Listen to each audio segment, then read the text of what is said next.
Hey everyone, it's Liz Cooper Smith of Elizabeth Cooper Smith Consulting, and welcome to Tech Tutorial Monday. We are on part 2 of where are the 2 places on your website where you can improve your SEO. And before we get into that, I wanted to go over what we talked about in part 1. Defining SEO, which is short for search engine optimization, which is the way you increase your chances of being organically found in an online search.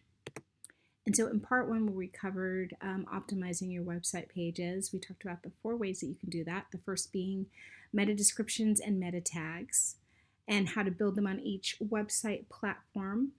We talked about using short and descriptive URLs on all of your pages. So something very much like yoursite.com/services/contact instead of something like .com/?123 or something like that. Something that's very descriptive so Google can find it and go, these are your services pages. This is your blog. And then the third thing is to use internal and external links. So the internal links being links to your 2 pages on your website. So it's even something like linking from your home page to your services page, like on the actual page, linking from your services page to your contacts, linking to various blogs, to other blogs on your pages, stuff like that. And then also outbound links to sites that are relevant to yours and to your content. And then again, number 4, relevant content. So use content that's relevant to your topics. Don't stuff your keywords. Don't use the same keyword over and over and over again in a blog or on a website page. And then today, for part 2, we're going to talk about optimizing your pictures, which is the second way to optimizing your website. So Google uses a combination of your image name, alt text, and caption to figure out what your image is about and what its relevancy is. And there are, again, 4 ways to help you with this. The first one is to change the name of your photo to reflect what it is and what page of your website it's on. Name every photo. So for instance, this is, and you're going to see it actually on my website in a minute. This is a picture on my latest blog, which is called elizabethcoopersmithconsulting.com/line. So the blog itself is called line, and that's the keyword. And so this picture is named eat/sign/line.jpg. So it has a description of what it is, and it also has my keyword in it. And then when you're doing name descriptions, you should always have them, or when you're doing the name of a JPEG, you should always have it separated into by dashes. The second thing is to use the correct image size. So for web content, that's like 500 kilobytes or less. Kilobytes is a weird word. If it loads up and looks weird, you can go up to 600, between 600 and 700. You might have to do that a couple of times, just loading it up and doing previews of the site and everything. And then if you want to resize a file with a Mac, you would pull up the picture in preview, go to file, duplicate the file, because you want to keep the original size, especially if you're going to have to change it from 500 to 600 to 700. So you want to keep the original file. So duplicate the file, go back into preview, go to tools, and then resize. And it's really just as simple as that. With a PC, it's a little bit more complicated. What I've been told is the easiest way to do it is to go into a third-party website like imageresize.org and resize it from there. So the third way to optimize your site is to use the alt text box. And when you're doing that, it's important to use full sentences. So basically, how would you describe the photo to someone who couldn't see it? And what I'm going to try and do is I am going to go into, see, this should do it. I might be going backwards a little bit.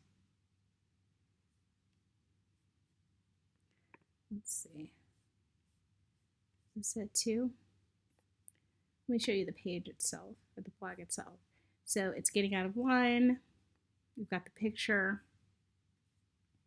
If I go into up here into edit post,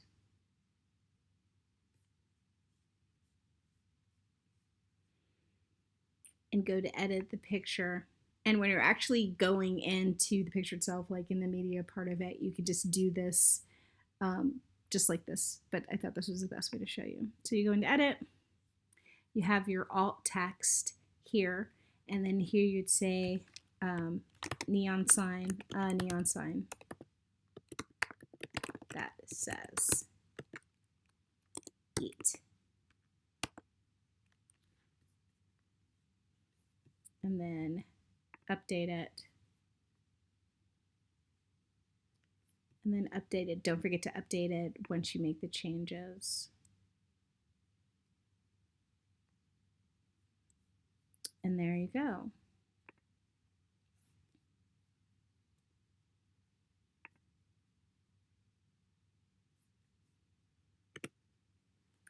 And the fourth thing to do is to caption your photos. So I'm going to show you how to do this. This is sort of like a little example of what you would do as far as captioning your photos. You should always give attribution to whoever it is who did the photo, who or supplied it. But I can show you how to do the caption as well. Oh, and as it says in here, Squarespace doesn't have alt text, so basically their SEO would run off of their captions. So for something like this, it would have to be a little bit more descriptive of what it actually is. But let's go back into editing the post.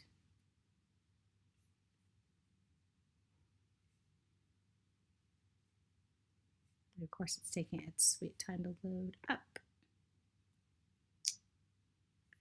And then for something like this, although this gets a little complicated, and you'll see why it gets a little complicated, just because with this theme is a little bit tricky.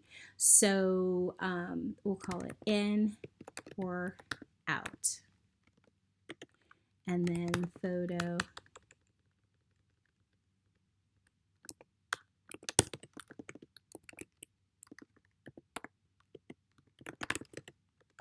one, and then photo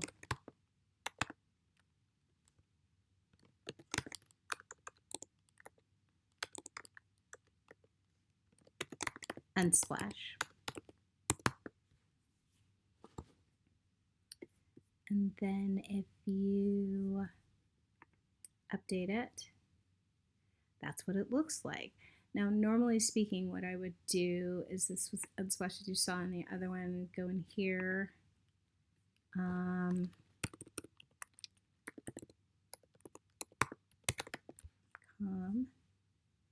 That. Okay.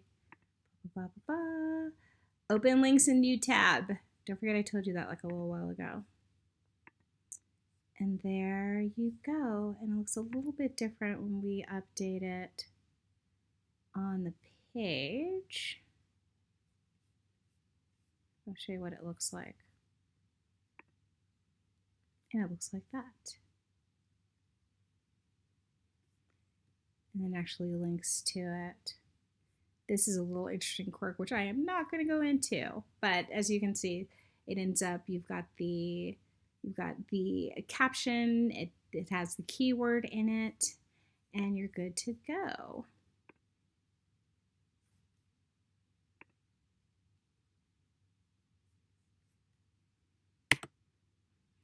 So basically, it's relatively simple. Just a few tips to help you optimize your site. And I've also got some tools listed for you to check and see how your site's doing. These all have free versions, and of course they also have paid versions as well. SEO site checkup, SEMrush is actually really good. I can stand by that one. And then for text and keywords, you have Text Optimizer. So yeah, basically just keeping track, just seeing how everything's going. As I had said last week, Yoast for SEO is just really, really good because they get on you until you actually change things and they actually show you how. But if you don't have WordPress, either of these will be very, very good for you. So, and yeah, so that's it for part 2. Websites, fixing websites, working on websites is a part of my tune-up packages to tune up service. So I can help you just SEO it up, change your content, stuff like that. So just let me know if you need anything. If you want to find this presentation, it's on my website. If you're looking at this on Instagram, you can click the link in my bio to go to elizabethcoopersmithconsulting.com/Instagram. If you, or even if you are looking at this someplace else, you can just put that in and go ahead and go straight to that. And this presentation is on there along with all of the links. If you have any questions or you want to have a consultation with me, you can message me directly or email me at elizabethcoopersmith@gmail.com. So thank you very much for staying tuned. Hopefully I made it, and this only cut off with just a little bit. But like I said, if you have any questions, let me know. And thanks, guys. Have a great week. Bye.